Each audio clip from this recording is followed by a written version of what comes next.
Mr. Pond Boss, tell me what to do to make all my Lunker Lake dreams come true. Hello, everybody. Bob Lusk coming at you live. I've missed the last couple of weeks. Sorry about that. Was hanging out with grandkids last week, and actually had a little event. Had a couple things I needed to do. One of them was I had to go to Georgia for a few days, and while I was there, I had gotten a call from Hank Parker. You guys know who Hank Parker is. He's a legend, and Hank wanted me to swing by and take a look at some things. He's found a lake there that he thinks that he and I can double team to make it a much, much better lake. So we went and investigated that thing. So that was kind of fun. So looking forward to working with Hank. Hello, Jim Allen, Todd Austin, John Dyer. Good to see you guys. I've missed hanging out with you. This last Tuesday, holy cow, man, I was on the road. Hey, Tim Stewart, a good friend from Florida. Bill Schrum, gone to 1 to 5 cormorants, visiting pond daily. What is a guaranteed legal method without daily human intervention to stop them from visiting? Take a long shot for the prize. Well, I tell you what fish farms have used in the past with some success. Hello, Ron Krisman. I need to holler at you. We're making our plans to come that way. I think we're leaving Texas on July the 12th, headed up. We're going to go to Sister Bay, Wisconsin, and be there until like the 20th or something. Well, we're going to be there 7 days. We're going to get there on the 14th. So I don't know. Hey, there's Fred Bingaman. Good to see him. All right, so Bill Schrum's going to try to stump me. I saw what Leanne said. Pretty cute. So here's the answer to that. So what some of the fish farms have used in the past is like a CO2 gun, like a cannon. So what it does is it builds up pressure, and then every few minutes it goes pow, like a big gunshot. And that, I'll drop you an email, Ron. I'll do that probably tomorrow. I got to go take one look at a piece of property tomorrow with Bay. Hope Bay checks in. I know he's a lurker. I'd call him a stalker, but I know better. He's not. So anyway, the one of the legal ways is to spook them with noise. Now, I'll tell you something that I've seen that I thought was pretty clever. Lake Vilbig over in Irving came up with a really smart idea. Somebody had worked for a department store, came up with a department store mannequin, which was kind of funny, and they put it in a John boat, sitting up, dressed it up, put a fishing hat on it and the whole thing, and in his hand they put a rod and reel. And at the end of the rod and reel on the monofilament, they tied like in tandem 3 aluminum pie pans. And when the wind would blow, they'd clang together and they'd spin and they'd shimmer and shine. And those guys claimed that worked really, really well. And, they not only did they have the mannequin holding, when I saw the thing, they had a couple others with rod holders, and they just had that boat tethered out in the lake. And they had it tethered with an anchor where the boat would blow with the wind. It'd go in circles. It'd move all around that lake. So that was a good try. Try another one. But those are the 2 things I've seen that I think are pretty cute.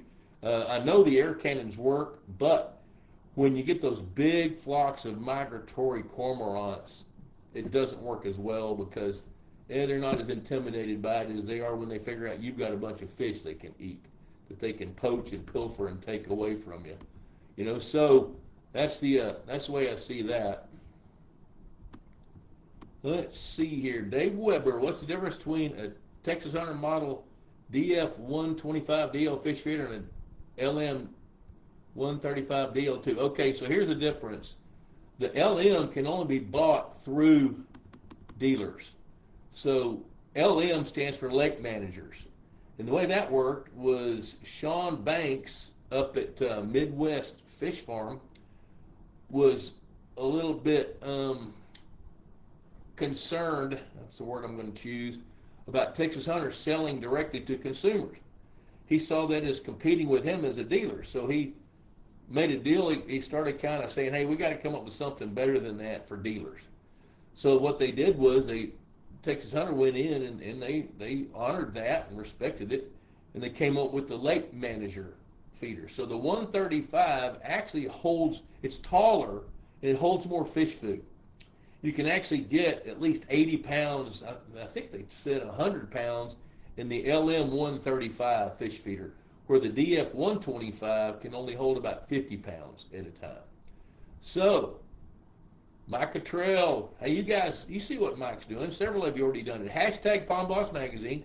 Click like, share this video to your timeline, and you'll be eligible for a drawing for whatever Leanne says. Probably going to be a Pond Boss hat for that. I don't know what she's got up her sleeve for this Stump the Pond Boss question.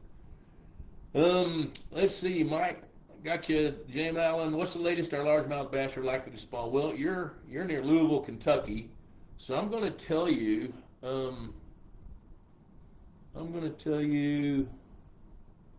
Probably about right now. Now, here's the way that works. When the water temperature hits the upper 50s, lower 60s in the spring, they start staging to spawn.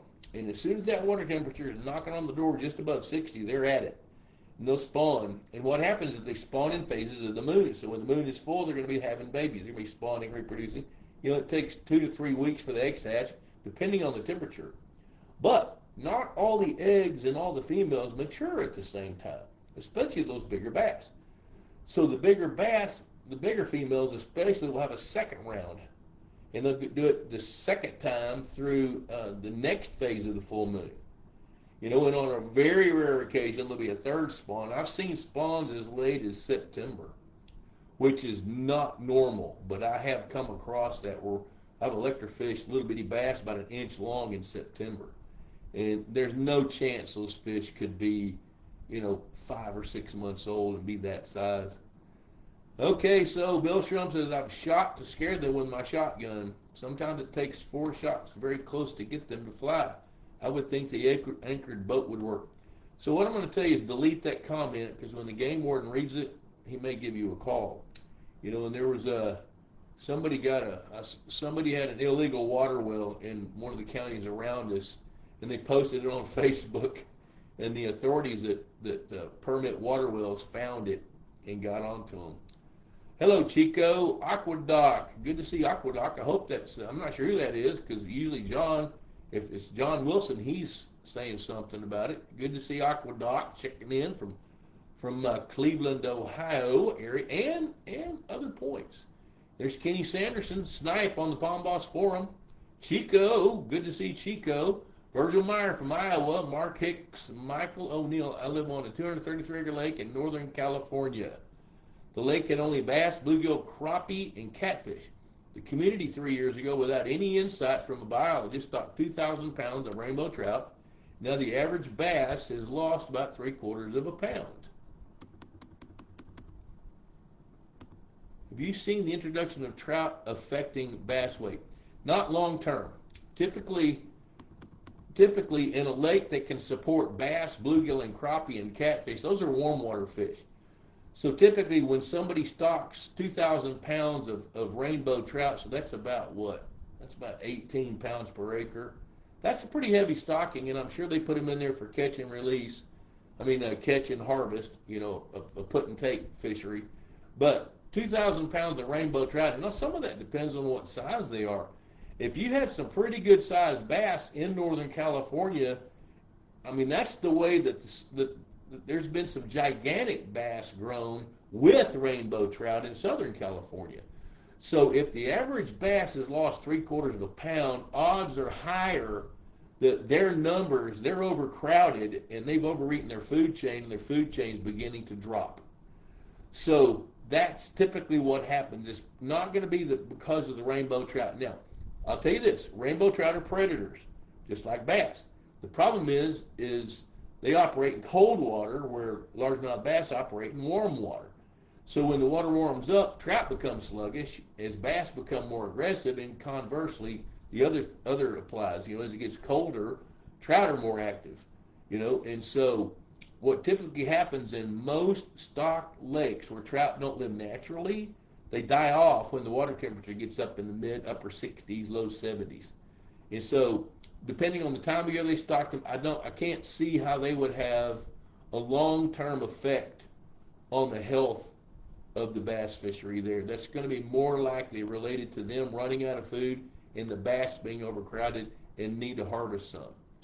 In a 233-acre lake, if you're not taking out 3,000 to 4,000 bass under 14 inches most years, you're getting behind. All right, Jim Allen, great on spawning. Our angler said he just finished spawning. I've seen several size fry. I thought it was too late. Not quite too late where you are. Where I am, it's too late. I mean, I was on a lake the other day. Where was I? Let me think about this a minute. Where was I? Geez, I've been so many places I can't remember where I was. Water temperature was 97 degrees. Oh, I know where it was. It was in South Carolina last Tuesday. That water was 97 degrees. You know, and they're not going to be spawning in 97 degrees.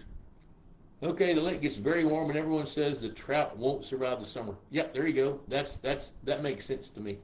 Deborah Corlew, good to see you, girl. Lori Moreno Wankeeb. Hi, Bob. What do you think about mosquito fish? Should I put any in my 3-acre pond in Northern California? I'm a big fan of mosquito fish where they exist naturally.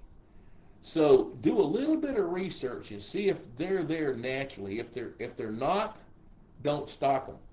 There'll be some other kinds of fish that will eat mosquito fry, and so or mosquito larvae, you know. And so there's all kinds of different kinds of minnows. Most of which, the big advantage that mosquito fish, which are also called gambusi or topwater minnows, the big advantage that they have is they live in very shallow water.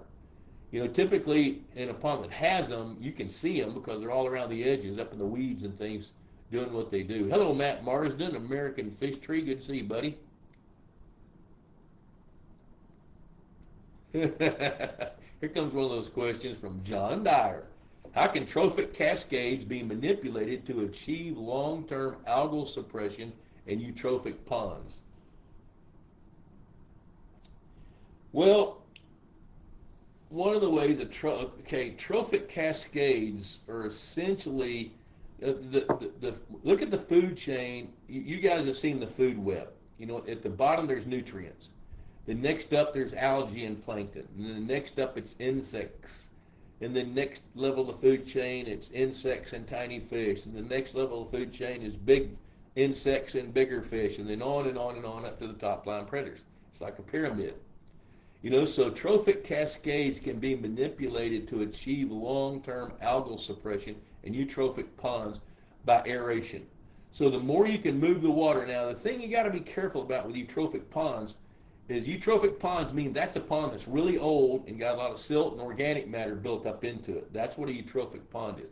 As the pond gets older and collects more nutrient load and more organic matter, that's how it eutrophies. So that's what that term eutrophic means. So now that we're getting into the dictionary here, algal suppression can happen if you can expedite that part of the trophic level. Which to me, what that means is we can if we aerate the water and talk to the guys at Aquafix to get the right kind mixture of microbial products to help expedite the breakdown of organic matter.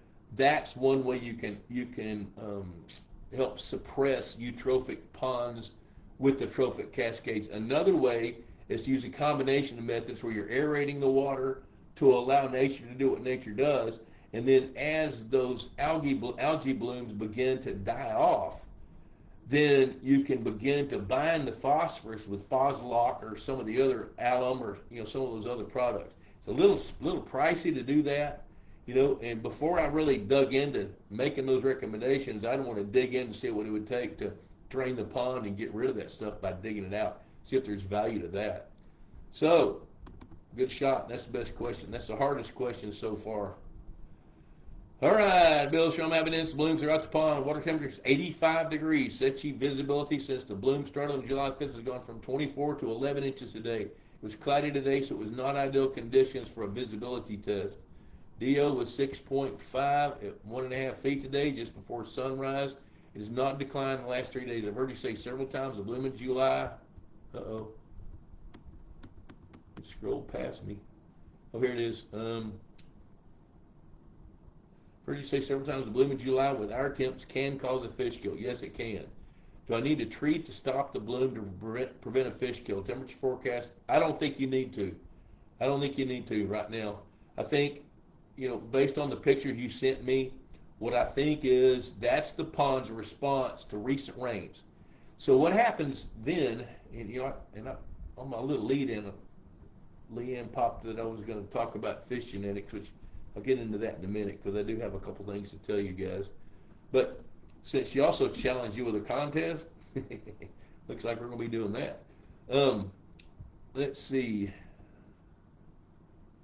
So here's where I was going with that. When you get a fresh influx of water with fresh rains, especially coming off of a pasture land or row crops, in your case it's cattle pasture, you're going to get an influx of nutrients.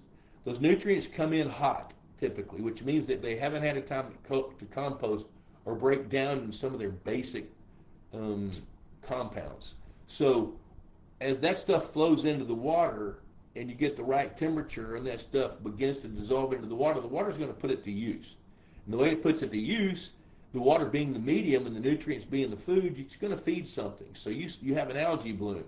Every healthy algae bloom starts off bright green like the picture you sent me. Now what you should be seeing by now, if not now, just within the next few days, notice the color of green it is.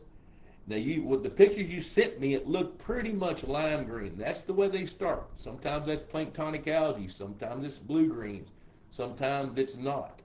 But what should happen is that the water color will begin to shift, and you'll see two things. It'll go to more of an olive color and then kind of an olive brown. When that happens, you're good. You're good to go. If it stays that lime green for another 10 days or so and the visibility decreases, then we need to have a conversation. But I'm going to bank that your visibility is going to increase. So you're at 11 inches today. Yep, so I expect it's probably... Now, what happens is that planktonic algae migrates to the surface to seek sun.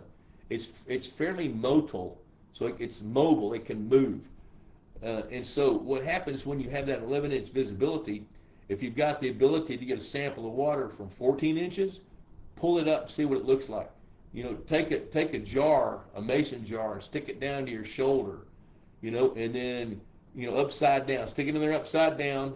When you get down to your shoulder, turn it over, then put the lid on it and raise it up. See if it's the same color. I bet it's not.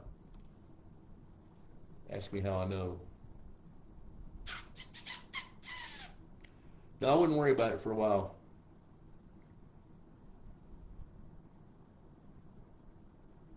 Okay, I caught one of my hybrid. Okay, let's see here. I must have missed something. Because people are responding to questions. John Wilson. Yeah, it is John Wilson. Oh, there it is. Okay. John Harson. I caught one of my hybrid bluegill that I'm pretty sure was a pregnant female. That's fair. You could. Most hybrid bluegill are males. And hey, John Wilson, I'll be ringing your number before long so we kind of finalize things. Debbie and I are going to go up to Sister Bay, Wisconsin to go fishing we'll be there on the 14th, like through the 21st or something. Then we're going to start heading your way, and I want to talk to you about all that. Okay, the lake gets very warm. Yep, okay, I've already read that. Let's keep going down here. I do want to talk about genetics, so let's see. Good gosh, it's already 6:49. I was glad to see that since only 4% are food. Okay, that's where I was going to go on that. Jim Allen, John Dyer wants a hat. He may get one with that question. That's pretty good. That's a pretty technical question. That's a pretty technical question. So let's see what else we got here. And I'm glad you guys are joining in. I didn't know how many of you would see the note today because Leanne called me and I forgot to say something about it. Oh, okay. I see. Okay, that's it. Sherry Summon, her AI friend. Yep, all right. Yep, she and ChatGPT are getting to be buddies. Although I know you don't use ChatGPT. Hello, Danny Mac. Good to see you, buddy. How many licks does it take to get to the center of a Tootsie Roll Pop? Depends on which grandchild has it. Because a couple of them, they don't lick it. They just bite it right in half. But I'm going to tell you, it's going to take 236 licks to get to the center of a Tootsie Roll Pop. That's only the red ones, though. Prove me wrong. Do you think, okay, Lori, are you the one that asked me about putting glitter on the ice. Are you the one that did that? That was one of the most interesting questions I've ever had. What, I don't think that was you, but it was pretty dead gum. Do you think golden mussels would survive in my pond? I have no idea what a golden mussel is. I know what zebra mussels are and quagga mussels. Would they survive in your pond? They could. They could. If you find them in there, they're really not that hard to eliminate. And if that happens, let me know. Bay is gonna. Hey John, Bay's gonna send you a hat just so you didn't have to listen to all those words. Hey man, I tried to explain it. Yeah, I know what a mussel is. It's a mollusk. I don't know what a golden mussel is. I don't know what that is. I don't know. And there's Bay. I knew he'd be there. I'll be seeing Bay tomorrow. Be hanging out for 2-3 hours, looking at some ponds and stuff. Okay, so Lori, since I breached that topic, here's what happened. It was, I don't know, right around Christmas, 2 or 3 years ago, a lady came on and she said, is there any kind of glitter that I can put on top of the ice on my pond to make it show better? Any kind of organic glitter? I've never been asked that question. Never have before, haven't been since. Well, Wes Neal was watching that night. Wes writes for the magazine, and he's a great guy. He's a PhD fisheries extension specialist at Mississippi State University. And he looked it up, and sure enough, there's organic glitter. And he thinks the fish would eat it. So, I don't know. Sorry I brought that topic up. Let's take a minute. All right, so we don't have any new questions popping up until AI comes up with something else about trophic cascades. All right, so I want to talk about genetics. And part of this stuff I'm learning with Bay. Over a long span of time, we've had theories. And what I'm going to tell you is that fisheries management, up until probably just 8 or 10 years ago, the way I looked at it, it was about 10% science and 90% art. Well, now it's more like 30% science and 70% art. And keep those ratios in mind for what I'm going to tell you. It's been a common practice since as far back as I can remember, going back into the 80s, where people would call me or call any of us in the business and say, hey, we'd like to stock some Florida bass because we want to grow some gigantic fish. Let's see here. Bill, I'll come back to that. Okay, I'll come back to that. It would be Jim Allen. I got a lot of pictures. I've got to figure out where to put them. I've got like 3 or 4 people collecting fish pictures and sexing the fish, and I probably got 300 pictures lined up. I just haven't figured out where to put them yet, so AI can access them. All right, so I'm going to stay on track because I'm not going to read any more questions for now. I'm going to put my hand over that and say no for a minute. Up until just recently, just within the last few years, what guys like me would do is say, yeah, you know what? If you want to increase the odds of growing some really big bass, you got to have Florida genetics. That's true. But one of the things I was struggling with is like over there at Camelot Belt. Those guys over there have grown some gigantic fish, but I am not convinced at all it's because their Florida bass were more superior to anybody else's Florida bass. Because I know the backstory on where those fish came from. And I've bought fish from that. I bought fish from that fish farm for over 20 years. And so what the conclusion I was coming to over there in the Camelot Bill thing is that it was much more environmental than it was having to do just with genetics. And so one of the things that I started coming into my mind is just because a fish has those Florida genetics does not mean that it's going to have the opportunity nor the propensity to hit double digits. It's like look at the example I use all the time is like you take 2 AKC championship winning black labs and you breed them and you have a litter of 8 puppies, how many of those puppies truly have the potential to be great if they have the right nutrition, if they have the right training, if they have the right environment, if they have the right encouragement, if they have the right habitat? Out of those 8, maybe 1. But out of every litter, how many runts are there? At least 1. Every litter has a runt. So when you kind of compare that analogy to largemouth bass, you can take, let's say there's 100,000 Florida bass fingerlings hatched from that 13-pound female or that 14-pound female. We throw half of them in the trash immediately because they're boys. Those boys aren't going to get that big. They're not going to get as big as the females do. But given the right environment, given the right opportunity, out of those 50,000 females, if they don't get eaten, only about 20 to 30% of those are going to have everything it takes in that environment to have the potential to hit that 12, 13, 14, 15-pound mark.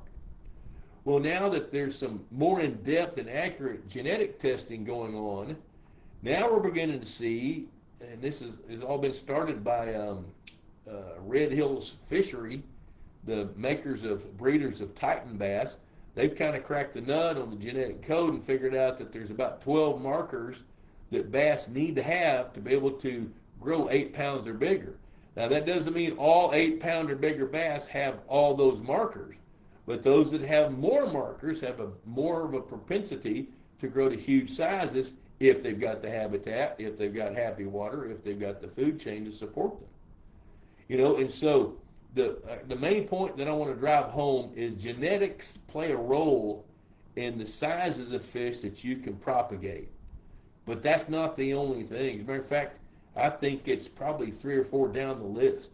Because I can remember seeing some double-digit report. I didn't see the fish. I see double-digit native or northern strain bass grown in a lake over in East Texas way back in the 70s, way before they put any Florida bass over here. So those northern strain bass had everything they needed to hit 10 pounds, and they did. And that was on Lake Merval. You guys can look that one up if you want to. So, now, all right, let's go back to Bill Shrum. I was looking at the data that John Dyer posted. What recommendations did you have for the West? So the recommendations there was they had stocked tilapia, they had stocked threadfin shad. We got on threadfin shad early this year, and they stocked those threadfin shad, and we didn't stock up very many because they're spread out everywhere. Plus, the lake had a 4-foot rise. So the recommendation I gave them was any bass under 14 inches with a relative weight below 90% needs to be harvested. And I think that's part of what they're doing. I'm going to take them the electrofishing boat here whenever I get a chance to do it and let them use it and see if they can't do some of that harvest with some electrofishing to make it more of a random harvest. So, and that's the main thing. And the lake, and they still got rain after we were there. So there's been some water actually flowing out of that lake. Probably not now. Do you have an idea what percent F1 northern that American sport fish hatcheries, F1 tiger bass are? I believe I've heard 93%. No, it's not that. They try to hit 50-50. They do the best they can to hit 50-50. And it's hard to do that because a pure strain Florida bass is considered by most standards at 97%, 97.5%. Now, Red Hills hatcheries won't use them if they're less than 98%. But American sport fish, if they've got a Florida strain largemouth bass that's 92%, they're going to cross it with a northern strain bass that might be 10% Florida's to try to get as close to that 50% mixture as they can get. And the thing that skews that is because there's so many different alleles on the chromosome of a fish that you don't know what mix you're going to get. But what they do is each, at American Sportfish Hatchery, each one of their brood fish has been genetically tested. It's pit tagged. They know that fish. So they'll cross fish A with fish X, to get that F1 cross. Now, I don't know how much genetic study they do on the offspring. I don't know that. Mark Hicks, my pond in central North Cackalack is 93 degrees. I believe that. My tilapia have been spawning nonstop. I believe that. Is there a water temperature that is too hot for them to spawn? Not for tilapia. Tilapia are going to keep on going at it. Hello, Kenny Sanderson. Glad you can count. Jeff Wallen checked out an ad for paddlefish. I thought that would be cool when I saw $125 each. Not in my budget. Yeah, I can see that. That's probably from Ozark Cat Fisheries in Missouri. But when you call on that ad, one thing they used to do, I don't think they do this anymore, but they had a kind of a deal with people with bigger lakes where you buy the fish and they turn around and buy them back so they could sell the caviar. Now, I think the caviar market went bottomed out a few years ago, so I don't think they do that anymore. But $125 each is high, you know, but you also got to consider, let's go back up to that eutrophic pond question. You know, if a pond is truly eutrophic and it's got much size to it at all, then let me go back up here. Then 125 cents each, $125 a piece is not bad, because now you got a fish that can filter feed and can clean the water up.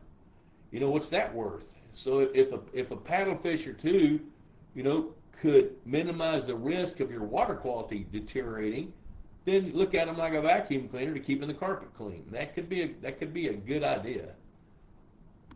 Hello, buddy Floyd from Como, Mississippi. Good to see you, buddy. Let's see, Michael Larry from Iowa. What's your thoughts on stocking flathead catfish to thin down stunted gills and crappie? I would say absolutely not.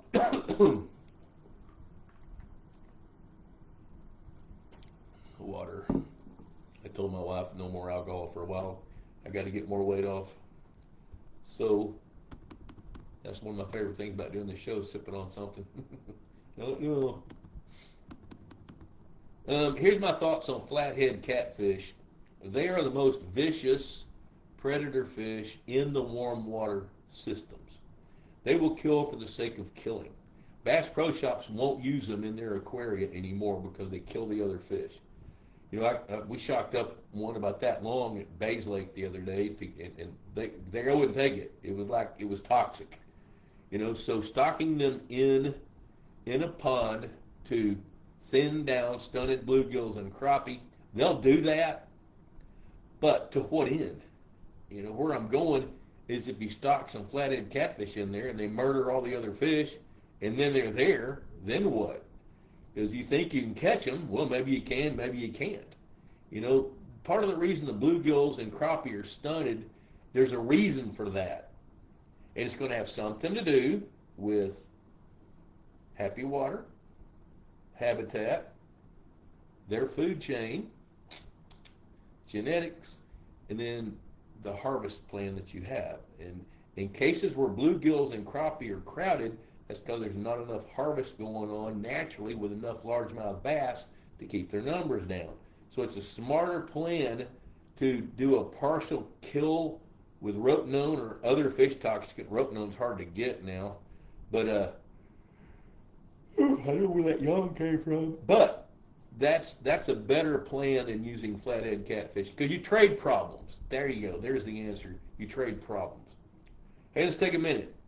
When I sat down here, I started writing and I lost track of time. And let me see. I got a Pond Boss right here. Here we go. Hey, Pond Boss Magazine. You know what I'm going to say.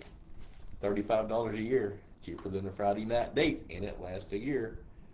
You know, and people tell me all the time, each issue they get something good out of it. Even if it's only one or two little factoids or theories or philosophies or advice.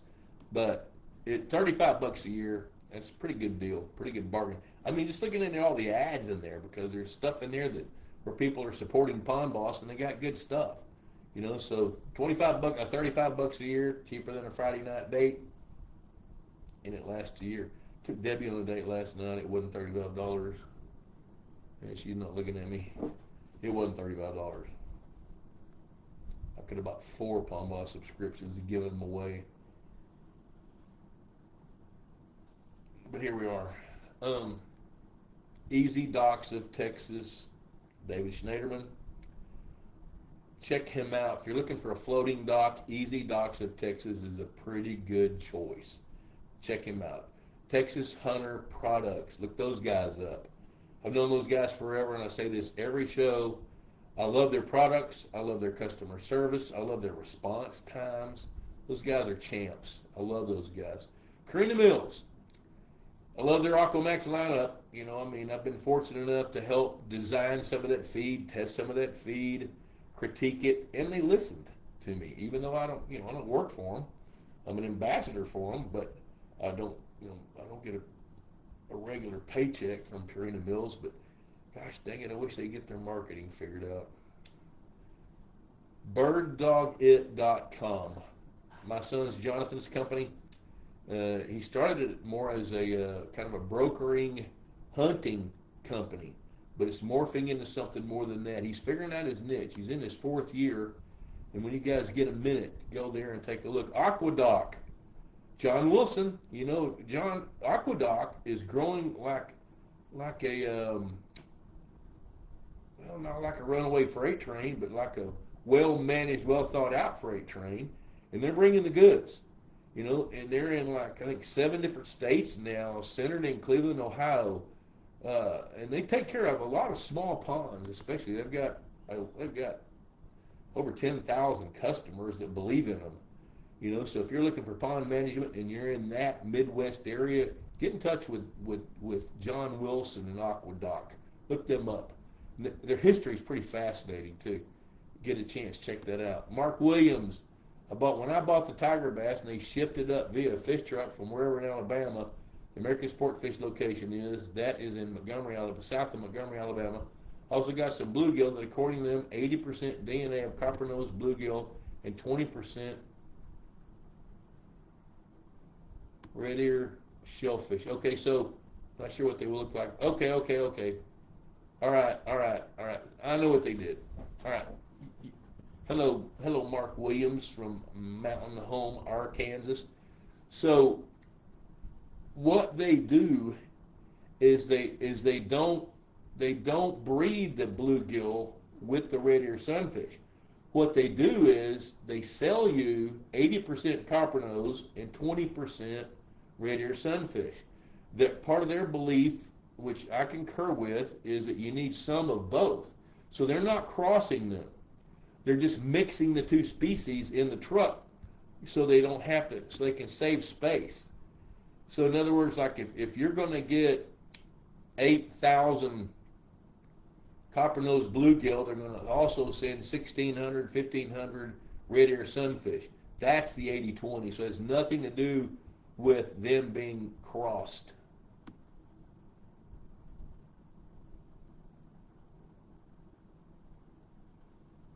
All right, for the harvest plan at the West Ranch, when you decide to bring the boat, you could advertise and sell their lodging amenities to provide supplemental income. Everyone loves a fish fry. Ron Ardoin is an awesome cook. By the way, for those of you that don't know, the next Institute of Higher Pondology, I guess I need to plug that a little bit, is going to be in October, I think 23, 24, 25, I think. I need to go look, but it'll be in the next issue of Pond Boss. And we're one of the days we're going to go on a field trip. We're going to go over kind of northeast of Ardmore, Oklahoma, and analyze Jimmy Houston's lakes. I called Jimmy a few weeks back after the last Institute of Higher Pondology. He says, "Hey, yeah, I'd love to." So we're going to analyze. He's got a 100-acre lake and a 77-acre lake. So the way it's going to work is the first 8 to sign up and pay are going to get to do it for $1,500 each. Everybody else is going to pay after the first 8, because that's how many beds we've got at the West Haven Ranch. The anybody after the first 8 that sign up, you're going to have to pay an additional fee for a hotel that we're booking in the little town of Nocona, Texas, and the little town of St. Joe. You have to get going a little bit. All right, so Mark and John Dyer are getting to be good friends there. There's Peyton. Got to text with Peyton today. Mark Hicks, yep, so here they are. They're kind of exchanging information like they were just in a pond car wreck or something. Ian, hey Bob, thanks for doing this as always. You're certainly welcome. You're certainly welcome. So, since we don't have any more questions right now, you guys pitch a few out there, because right now it looks like the trophic cascade question is the best one, and I'm pretty sure I'm right. Bay, don't say anything. Oh, Lori, I love this question. Under your definition, how many acres is a pond, and how many makes a lake? I love that question. I get that asked pretty often, believe it or not. So I tell you what Mark McDonald came up with, and it became my favorite answer. He said, if it's 3 acres in mine, it's a lake, but if it's 3 acres in yours, it's a pond. You know, and I've seen, Richmond Mill Pond over in Laurel Hill, North Carolina, 125 acres, and they call it a pond. You know, and that's a lake. You know, what I'm going to tell you, if it's 5 or 6 acres, that's a lake. Hey, Kurt, good to see you. Glad to hear from you from Dripping Springs, America. Mark, thank you. I went about the fish out there. No, they didn't adjust the genetics. No, that isn't it. Yep, it's percentage of the species. That's what it is. So let me see, what else can we talk about on the genetic piece? Here's another important part. Like with Bayes Lake was and may marginally still be, was overcrowded with crappie, channel catfish, carp. He's got some gar in it, which I'm kind of getting fond of those gar. I'm seeing them through different sets of eyes than I used to. But we harvested a whole bunch of fish. I mean, Bay's convinced that we've taken out, and he's there more than I am, somewhere to the tune of 7,000 pounds of fish out of that 104-acre lake. Plus, it's risen to capacity. So what we did was we thinned out the fish and made more room for bass to grow. And we did some genetic testing on those fish. We found out that every one of the fish in his lake has got some degree of Florida genetics, from 0.1% up to 78% Florida strain, with the majority of them being mostly northern strain bass. So we made the decision to stock some pure strain Florida bass. So we got some from 2 different sources. We got some pure strain Florida bass from the Titan Bass Maxes from Red Hills Fishery, and we got some pure strain Floridas from American Sport Fish Hatchery, and we stocked those in, I don't know, 3 or 4 weeks ago total. And I can't wait to see how those fish grow. Part of the gist of that decision is we wanted pure strain Florida bass, even though we know that they're going to be a little bit skittish at biting compared to northern strain bass. We also know, give us a couple of years, they're going to start crossing with those fish that are primarily northern strain bass. So we're going to get some F1 crosses that could be as much as 75 or 80% Floridas rather than 50-50. You know, so I do think we're going to see some pretty darn good fish growth. We've set the stage. He's got threadfin shad. We added a bunch of bluegills, added a bunch of red ear sunfish. So we've added a bunch of crawfish. We bumped up the food chain to support all this stuff while we reduced the mouths that were feeding in the food chain that they were overeating. So now with good genetics added into it, we should see a really, really good jump in growth rates in the next, maybe not the next 6 months, but certainly in the next year. I said that publicly. All right, let's see here. Peyton, would you like to elaborate on what we talked about on the difference of how much well water comes into a lake before it affects? Yep, okay. So Peyton texted me today, and he said, "Hey, I've got a lake that I'm looking at that had a really good plankton bloom, and the plankton bloom. I'll read the text to you here. Let me find it." He said, "Wouldn't you agree that cold well water flowing into a lake with an already established good plankton bloom is negatively affecting in a way that it's causing to clear up and causing filamentous algae? The water shooting out of the pipe is much lower pH than the lake water." My question back to him was, what's the volume of the well and how big is the lake? It's a 10-acre lake with a lot of 20-foot plus water. He's not sure how many gallons per minute it's producing, just seeing the inflow. He's guessing 15 to 18, but he may be off. Well, my response back to him was, if it's less than 100 gallons per minute, and the way I came to that conclusion is I want to see what would it take to raise the lake 1 inch a day? And that's how I came up with 100 gallons per minute. Well, if it's less than 100 gallons per minute in a 10-acre lake, it's pretty much irrelevant because it's not going to change the temperature of the water. It's not going to impact the pH of the water because so he said the pH in the lake is 7.9.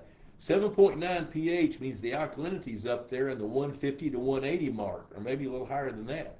That's enough buffering capacity that anything with acid coming in it, whether it's water or pine needles, is going to be neutralized by that water. So the pH is irrelevant because it's going to be neutralized as soon as that well water hits the lake.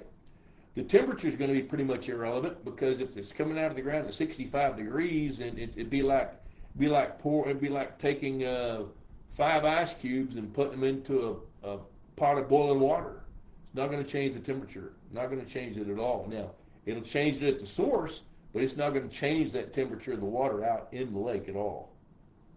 So what my response is, when he said that the plankton bloom was dying, visibility was increasing and being replaced by filamentous algae, what that tells me is that the plankton bloom that was initiated has run out of food. That's probably what's happened. It's not going to be the water chemistry. It's not going to be the volume of water. Now, if that was a 10-acre lake and you said it's a 500-gallon-a-minute well, I'm going to say that can influence it. But if it's less than 100 gallons per minute, not going to affect it. And that's what I got to say about that.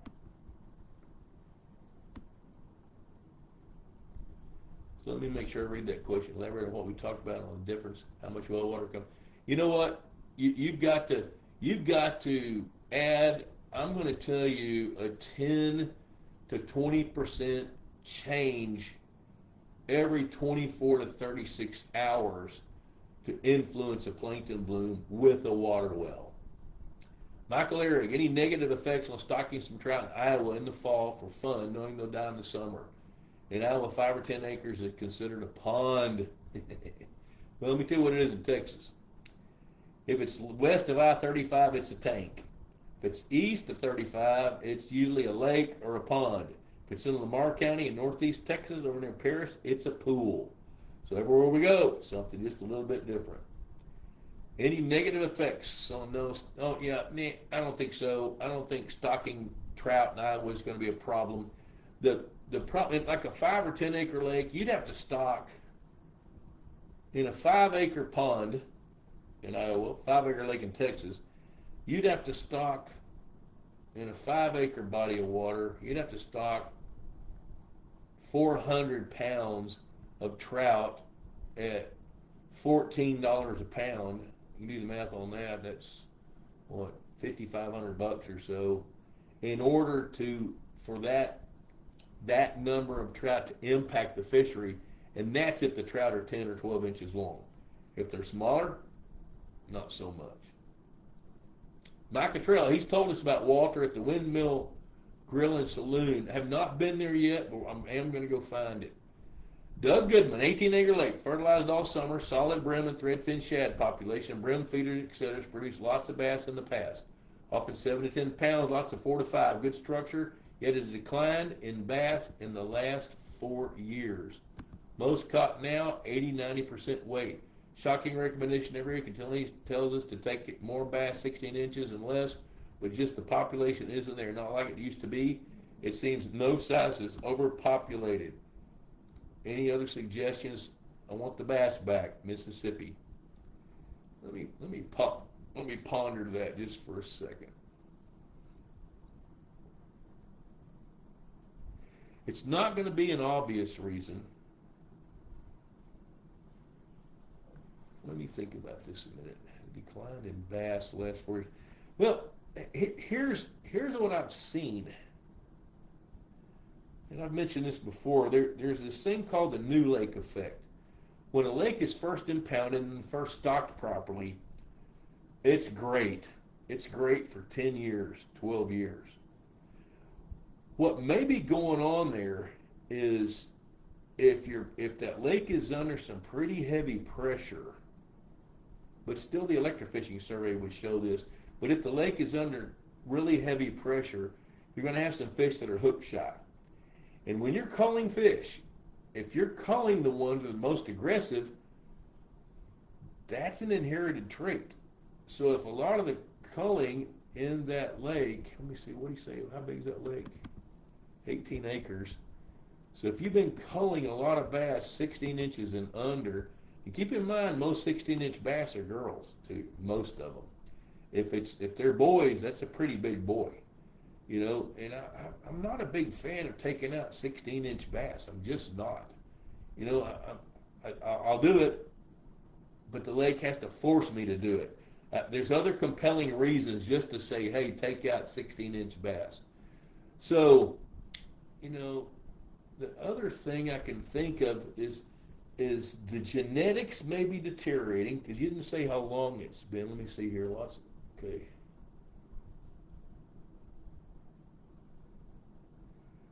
Not like it used to be in the 1 to 2 pound bass.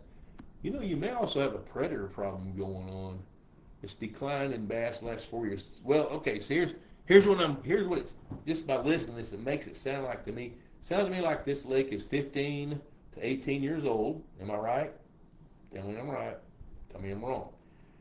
How old is the lake? That's going to have an impact on what I tell you, because what happens is when you have that new lake effect, the best of the best that are stocked in the beginning have no predatory issues, nothing chasing them down to eat them. So they get the chance to grow up. Now you got to recruit. And earlier in this broadcast, I was talking about the ratios of genetically superior bass given the opportunity in that environment. So let's just presume that if you've got 7 to 10 pound bass, odds are high that you stock some Florida genetics. So now those Florida genetics, if they were F1 tiger bass and you haven't added some Florida bass or some more F1s later, known F1s, then what's going to happen is your population is going to begin to deteriorate. It's deteriorating for a couple of reasons. One is when they hit that 12 to 14 inch size class and they're allowed to sit there for a year, that shows up on the top end growth potential 5 or 6 years down the road. So if they don't have everything they need to eat when they're 12 to 14 inches to push them up over 16 inches long, those fish are going to lose a lot of their propensity, going to lose a lot of their potential to really get very big. You know, the second part of that equation is with that age structure, you know, if it sits at 12 to 14 inches for 2 years, not going to get very far. The second part is there's just not all those fish that are genetically superior are superior. That's just the way it works. That's the way nature works. And you think about that, you'll as you start thinking about that with other species, you see it. I mean, look at fawns. You know, not all fawns grow at the same rate. Not all bucks grow at the same rate. Not all bucks have the same conformation. They don't all have the same body weight. When you start looking at large amount of bass genetics, just because they've got superior genetics doesn't mean that they've got the aggressive nature, or they've got, they're long distance runners. Some of them are. Even though they might have the genetics that they need, if those fish are hatched on the move, that's inherited. We've tagged fish before with radio tags that will move a great distance, while others in the same cohort won't move from an area bigger than a football field. Well, those fish that are always on the move are burning a lot more calories, burning a lot more energy. They're not going to gain the same weight. They're going to be long and lanky. Even though they have the genetics to hit 15 pounds, they might hit 7.5. So, if no size is overpopulated, then I'm gonna bet you that you could benefit from an influx of genetics, especially if you've got the food chain to support them. If you've got the food chain to support them, then I would look at improving the genetics. And there's some genetic testing you can do now. Bay did that. You know, so if you want to know more about the genetic testing, send me an email. Just send info@pondboss.com. And I'll get you some intel on that. Can you talk about blue cat reproduction with predation on bullhead in a 5-acre lake? Will channels be better or blues to knock down 5 to 6 inch bullheads? Well, blue cats don't reproduce until they're about 7 or 8 pounds. So they got to be like 5 years old before they start to reproduce. Which predation on bullheads with blue cat reproduction is not a relevant conversation because the predation doesn't matter on how many bullheads they eat. When you've got blue cats, they're going to eat bullheads, but they're also going to eat other fish. I think, God dang, I haven't talked for an hour in 3 weeks. My throat's beginning to bark. We got 4 minutes, so let me see what I can do with this.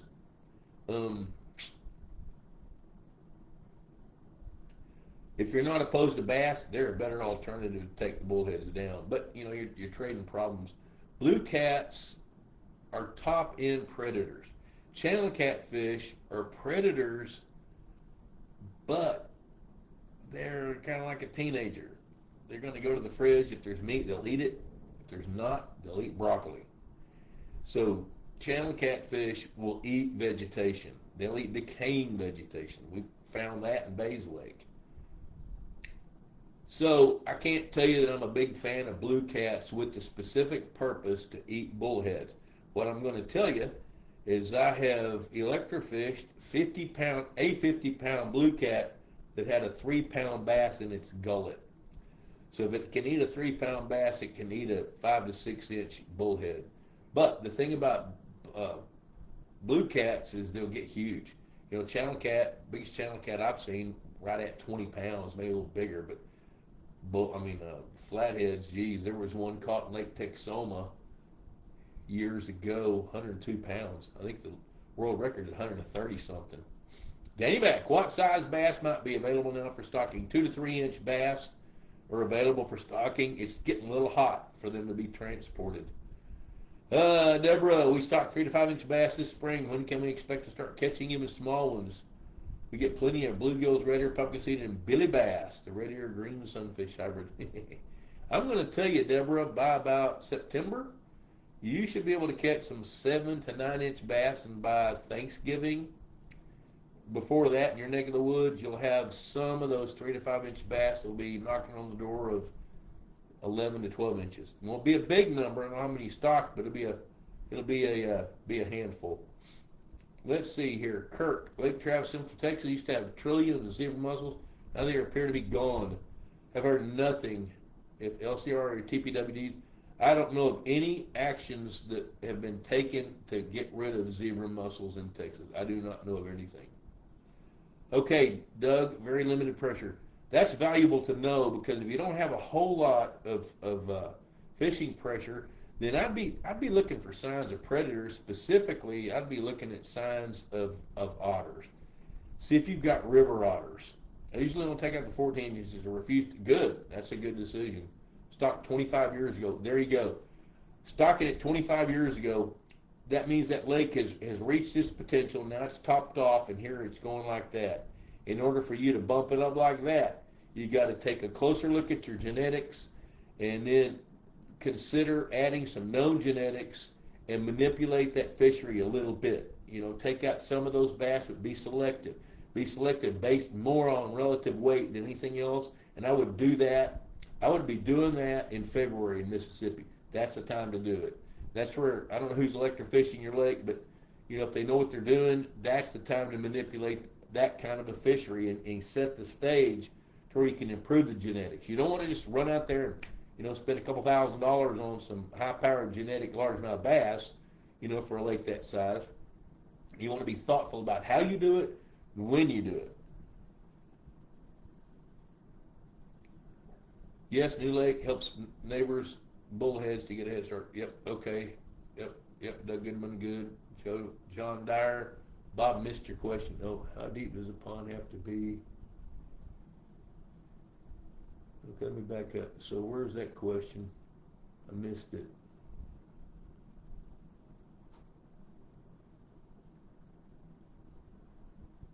Oh, here it is.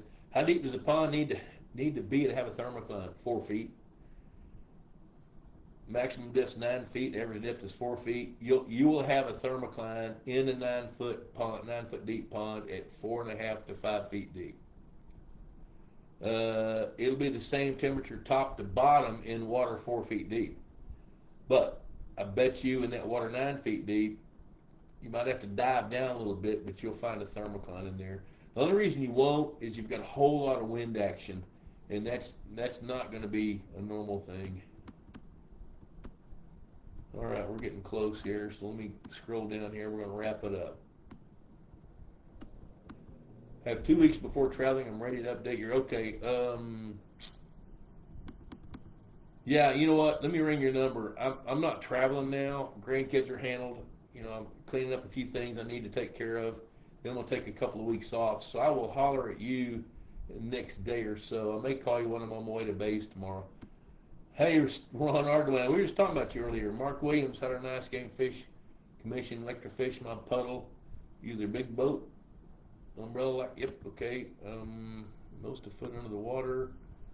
Only had forage fish shocked. I can one shock. You can't shock any deeper than about 6 feet deep. And if they only shocked up just bait fish, I remember you telling me you had a fish kill. That might be evidence of it. Okay.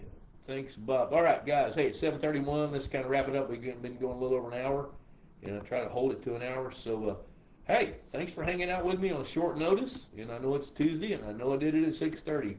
Did that to appease my wife because that's what she wants. And what wife wants, wife gets.